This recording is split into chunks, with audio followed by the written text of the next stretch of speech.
Good morning, everybody.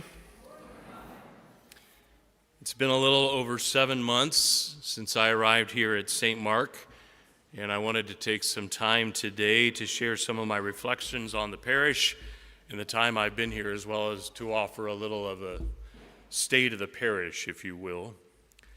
Even though I'm very much kind of learning around, I think it's time to kind of sit and reflect with you a little bit. I apologize a little for being up here. It's pretty rare that I stand here, but there's a number of things I want to say, and I want to make sure that I say them.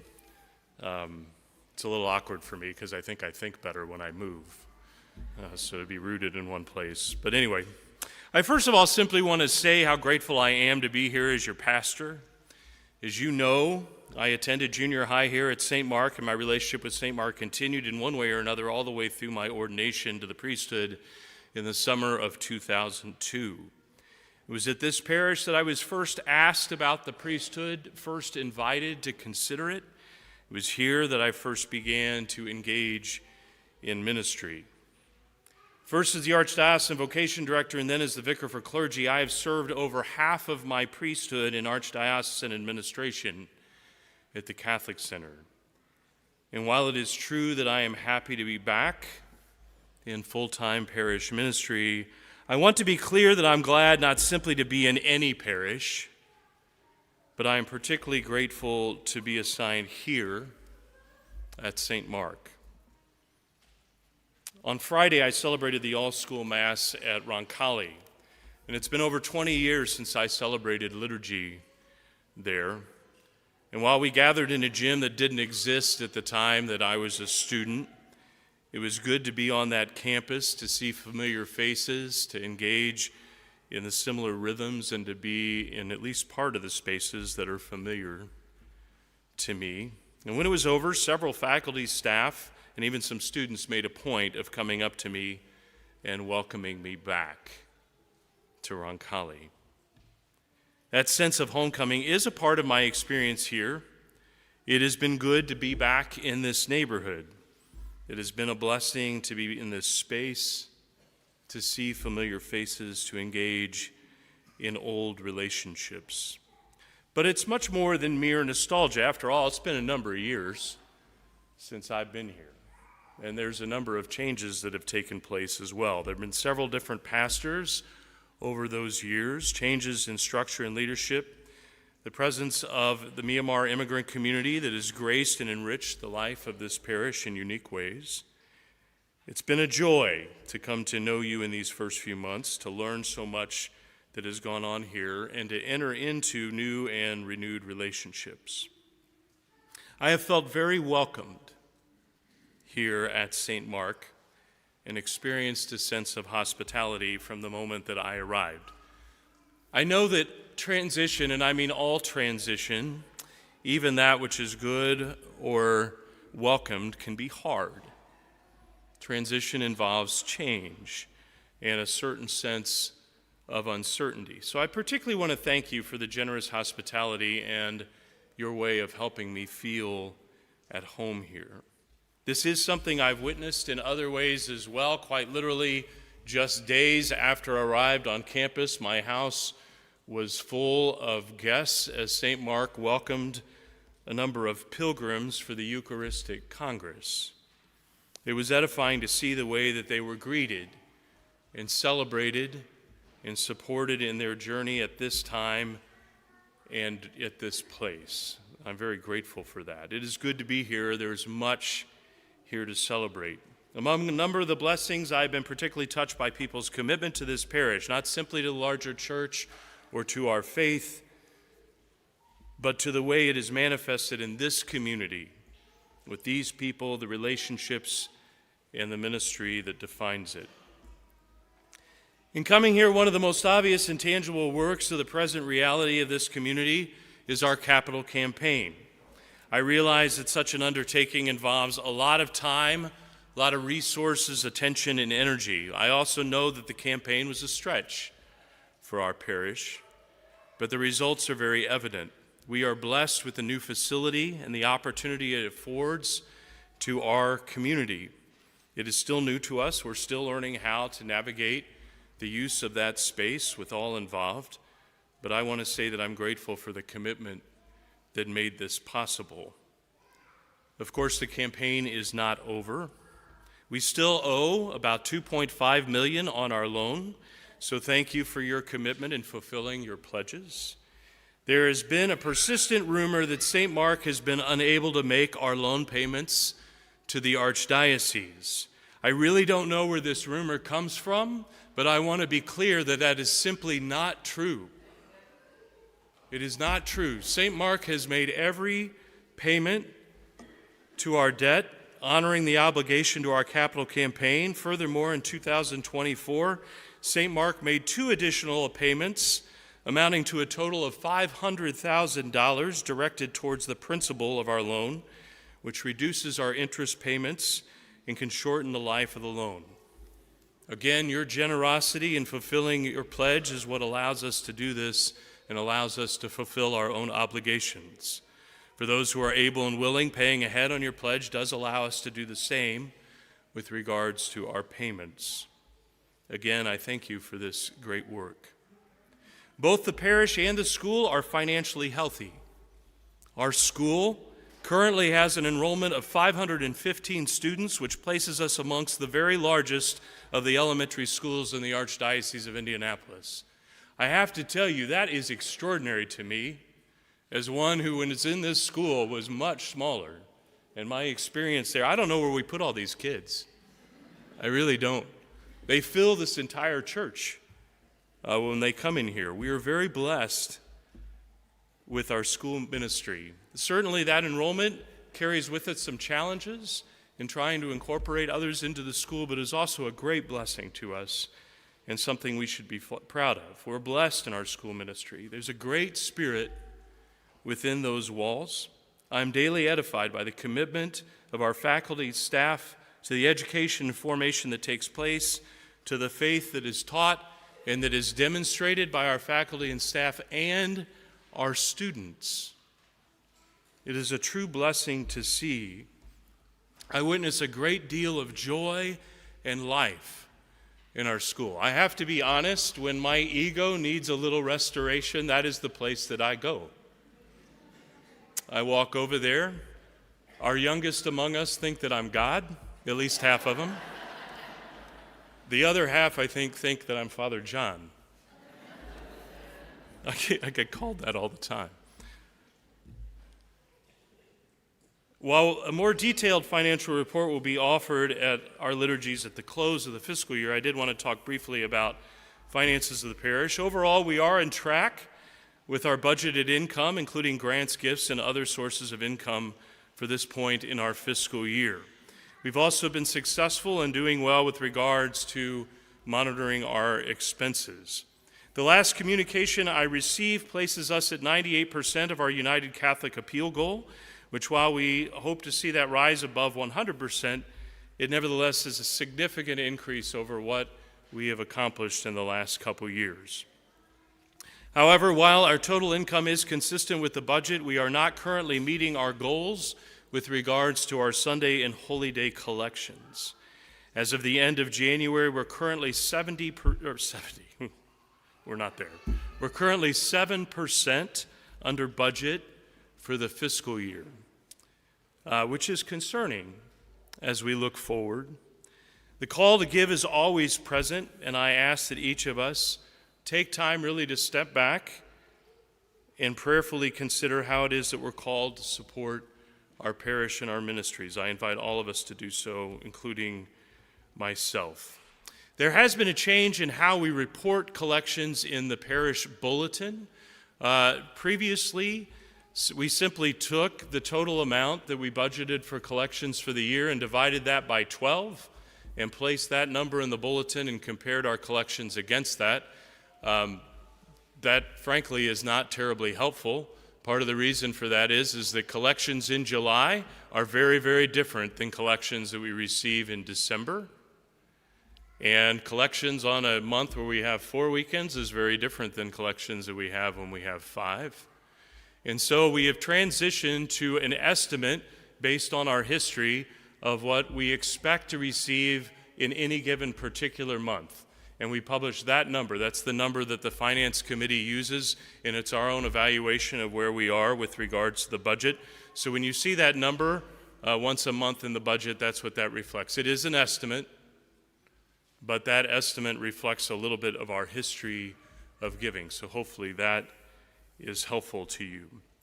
We do have a number of, in addition to the capital campaign and the Parish Life Center, we do have a number of projects that have been ongoing.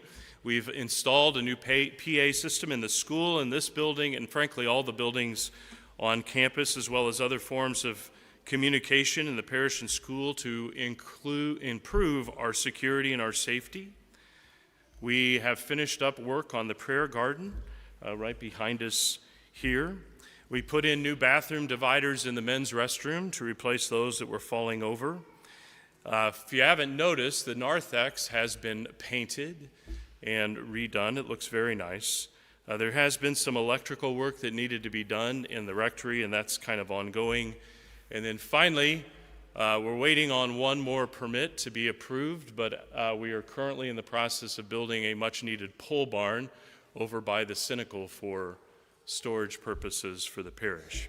Most all of those projects have been made possible either through personal donations and largely through grants that have been given to St. Mark Parish that we've applied for, particularly from the Archdiocese of Indianapolis. In this fiscal year, 2004-2025, nearly $50,000 has been granted to St. Mark Parish by the Archdiocese of Indianapolis for these projects. So we're grateful for that. We do have a couple very urgent projects that I think are in front of us that I just want to point out. One has to do with the cupola and the bell tower that is above us. I think most of you know that at the time this church was built, that has been leaking almost since the very beginning of the church. When I was in high school in 1993, college in 1993, that was completed, and it was leaking at that time. For those of you who remember, Father Todd Reeby had a very serious fall because of water that was on the floor that came from that cupola. And if you look up there and take time to look around, you'll see the water damage in the wall as well as some other places in the church where that's coming in. That's something we need to address. The time has come for that. It's been 30 years of that going on. You'll notice the cord that is coming through. There's a small satchel up above that has equipment that's measuring the environmental conditions up there. That is what that is for. More urgent than that, frankly, is over in the school. The steel lintels above the windows in the school have deteriorated to the point where it's beginning to cause damage to the masonry in the building. One side of the school is certainly in worse shape than the other, but it is an urgent concern that we need to address right away. We have contracted with an engineering firm that is examining that as well as examining the situation here, and as that unfolds, I will update you on where we are with all of that. Of course, that sits outside of our ordinary income, so we're looking at ways that we can address that. I'm very grateful to the staff for their welcoming of me coming in and their patience. They need a lot of patience with me, as well as their commitment to and generous work for this community. They carry a lot in this parish. We are very happy to welcome two new members of the staff, however. One has been with us already for a few months. Brandon Bowling, who's a lifetime member of this community, has taken on the role of our Director of Maintenance and has been fulfilling that for some time now. But also very recently, after a long search that began well before I got here, we have finally hired Sydney Slovacek as our new Director of Faith Formation and Family Ministries. Sydney is currently a teacher at St. Barnabas School, so she won't be full-time here until we enter into the summer, but she's already begun working, some here particularly in the evenings, setting up Vacation Bible School for this summer as well as NCYC, and I hope to have her here soon to introduce herself to you.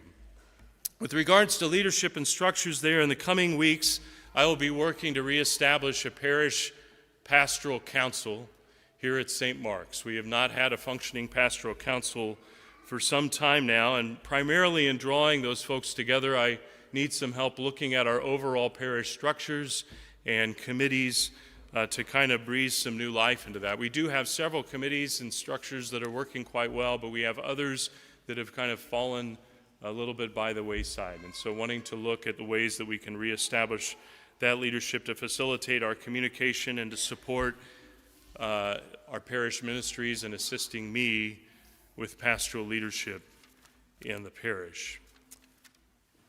Liturgy. Tuesday of this past week, Archbishop Thompson was here to celebrate Mass with our school children, which he does around the diocese periodically. It was a very nice celebration. At the conclusion of that celebration, he told the community that was gathered that he's always impressed at St. Mark because St. Mark worships well, prays well. And he indicated that he said that same thing at our 75th anniversary celebration. I just want to join him in echoing that. I'm not sure y'all are aware of just how blessed we are at St. Mark in the worship that happens here. Because of my jobs and my role in the Archdiocese, I have celebrated Mass in almost every single church in this Archdiocese, over 126 of them, and we are blessed. We are blessed in many ways in the worship that takes place here, in the participation and singing of this community, in our music, the size of our choirs, the variety of musicians and those that sing, and what it is that Drew does here is extraordinary, truly. And all those people that help to set up for our liturgies, to care for this space, to clean, that offer hospitality, to proclaim, that serve, it is beautiful. My father was here a number of weeks ago, and he's cantor himself in his past, and he sat there and was so moved by what happened in this space, he began to weep. Thank you for that. It's beautiful what we need. On any given week, we have dozens of people that make our liturgies possible. I have to say we need more. And so I'd ask you to prayerfully consider whether it is that God is calling you to assist in our liturgies, in hospitality, as servers, as extraordinary ministers of Holy Communion, as lectors. We need more assistance with that. And so I encourage you to do that. In the coming weeks, I'll be placing sign-up forms in the back of church, and I'll also be offering training for those that are new and retraining for those that have been there, because I've probably messed things up for others as I've come in. And so we'll go through that process. So please consider coming forward to help out with that. Spiritually, our parish has a number of opportunities for prayer after Masses, both today and last night. Rosary is offered in the chapel. We have adoration on Wednesday evenings as well. I would like to see more of that. I would like St. Mark to be a real center, not just for this community, but a center and a witness of prayer in our larger neighborhood, in the community, and our commitment to come together both in worship, but also in opportunities for private prayer and devotion. At the invitation of the Spiritual Life Committee, we have begun doing more presentations in the course of the year, and we will start a Lenten series on the Jewish roots of the Christian liturgy, so hope you can be involved with that. We also have some new groups that are forming around study and faith sharing, and I'd like to see more of that as well, as we continue to journey with one another in faith, to see these grow, to be again a witness of prayer and spiritual growth in our community. There's so much more going on here, between ministries to prisons, to prayer and worship, to the greeting card ministries, to the MMA and the stuff that we hear going on almost every weekend that's happening within that community. So many other offerings every week, so many things going on in this community.